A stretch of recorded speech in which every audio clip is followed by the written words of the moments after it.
വി.ടി. ബൽറാം പൂക്കി മുഖ്യന് കൊടുത്ത ഒരു എട്ടിന്റെ പണി നോക്കണേ. തെരഞ്ഞെടുപ്പിന് മുന്നേ വാരിക്കോരി വാഗ്ദാനങ്ങളൊക്കെ കൊടുത്തിരുന്നല്ലോ. കൊടുത്തതിന് ശേഷം അറിയാത്ത ഭാവത്തിൽ നടക്കുന്ന പൂക്കി മുഖ്യനോട് ഇന്നിപ്പോ സഭയിൽ വെച്ചിട്ട് ബൽറാം നിവർത്തികേട് കൊണ്ട് ഇങ്ങനെ പറഞ്ഞു. തെരഞ്ഞെടുപ്പ് കാലത്ത് നൽകുന്ന വാഗ്ദാനങ്ങൾ സമയബന്ധിതമായി പാലിക്കുക എന്നുള്ളത് തങ്ങളുടെ ഉത്തരവാദിത്തമാണ് എന്ന് തെരഞ്ഞെടുപ്പ് കഴിയുന്ന മുറയ്ക്ക് തന്നെ ഈ അധികാരത്തിലെത്തുന്ന ആളുകൾ മറക്കുകയാണ്. സർ, വാഗ്ദാനങ്ങൾ നൽകിയാൽ അത് സമയബന്ധിതമായി പാലിക്കണം. അതിനുള്ള ഒരു സിൻസിയർ അറ്റംപ്റ്റ് ഉണ്ടാവണം, ഒരു എഫർട്ട് ഉണ്ടാവണം. ഇപ്പോ പ്രതിപക്ഷത്ത് നിൽക്കുന്നതോ പുറത്ത് നിൽക്കുന്ന ആരെങ്കിലും പറഞ്ഞാലല്ലേ ഇവരെല്ലാം നമ്മുടെ ഹണിമൂൺ പീരീഡിൽ ശ്വാസം വിടാൻ പോലും സമയം തരാതെ ചുമ്മാ ഇരുന്ന് ഡയലോഗ് കാച്ചുകയാണ്, ഇരുന്ന് ഗീർവാണം വിടുകയാണെന്ന് പറയുള്ളൂ. ഇതാകുമ്പോൾ കുഴപ്പമില്ലല്ലോ. അതായത് അധികാരത്തിലേറി മൂന്നാമത്തെ ആഴ്ച പിന്നിടാനുള്ള സാഹചര്യം എത്തുമ്പോൾ കൊടുത്ത വാഗ്ദാനങ്ങളെല്ലാം അതേപടി നിൽക്കുകയാണ്. ഒന്നിലും ഒരു നീക്കുപോക്കും ഇല്ല, ഒരു നീക്കുപോക്കും ഉണ്ടാകാനും പോകുന്നില്ല.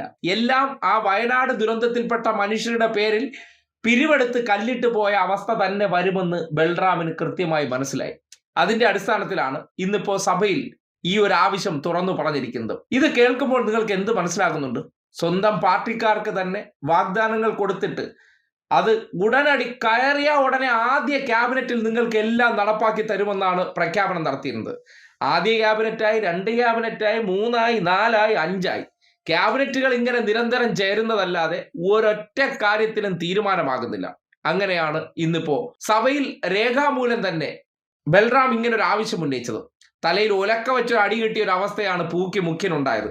വല്ലാത്ത ജാതി പൂക്കിത്തരമാണ് നീ എന്നോട് കാണിച്ചതെന്ന് ബൽറാമിനോട് പറയുന്നു. കാര്യം സ്വാഭാവികമായിട്ടും ചെറിയ പണി കിട്ടുമല്ലോ, മന്ത്രിസ്ഥാനം കൊടുക്കാതെ പണി കൊടുത്തതല്ലേ. അതുകൊണ്ട് കിട്ടിയ അവസരത്തിലൊക്കെ വെച്ചൊരു താങ്ങി കൊടുക്കുക എന്നുള്ളതാണ് ഉദ്ദേശം. അതിന്റെ അടിസ്ഥാനത്തിലാണ് ഈ വാചകം ഉറക്കെ സഭയിൽ പറഞ്ഞത്. തെരഞ്ഞെടുപ്പ് കാലത്ത് നൽകുന്ന വാഗ്ദാനങ്ങൾ സമയബന്ധിതമായി പാലിക്കുക എന്നുള്ളത് തങ്ങളുടെ ഉത്തരവാദിത്തമാണ് എന്ന് തെരഞ്ഞെടുപ്പ് കഴിയുന്ന മുറയ്ക്ക് തന്നെ ഈ അധികാരത്തിലെത്തുന്ന ആളുകൾ മറക്കുകയാണ്.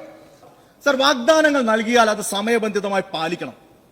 അതിനുള്ള ഒരു സിൻസിയർ അറ്റംപ്റ്റ് ഉണ്ടാവണം, ഒരു എഫർട്ട് ഉണ്ടാവണം. ഇതെങ്കിലും കേട്ടിട്ട് ഇനിയെങ്കിലും ഡയലോഗ് അടി നിർത്തി ആ നാട്ടുകാർക്ക് കൊടുത്ത വാഗ്ദാനങ്ങൾ പാലിക്കൂ എന്ന് സ്വന്തം പാർട്ടിയിലെ MLA-മാർ തന്നെ പറഞ്ഞു തുടങ്ങിയിരിക്കുന്ന കാര്യം പൂക്കി ഒന്ന് ചെവി തുറന്ന് കേൾക്കുക.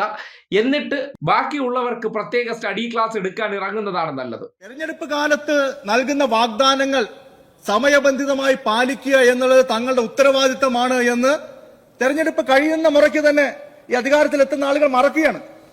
സർ, വാഗ്ദാനങ്ങൾ നൽകിയാൽ അത് സമയബന്ധിതമായി പാലിക്കണം. അതിനുള്ള ഒരു സിൻസിയർ അറ്റംപ്റ്റ് ഉണ്ടാവണം, ഒരു എഫർട്ട് ഉണ്ടാവണം.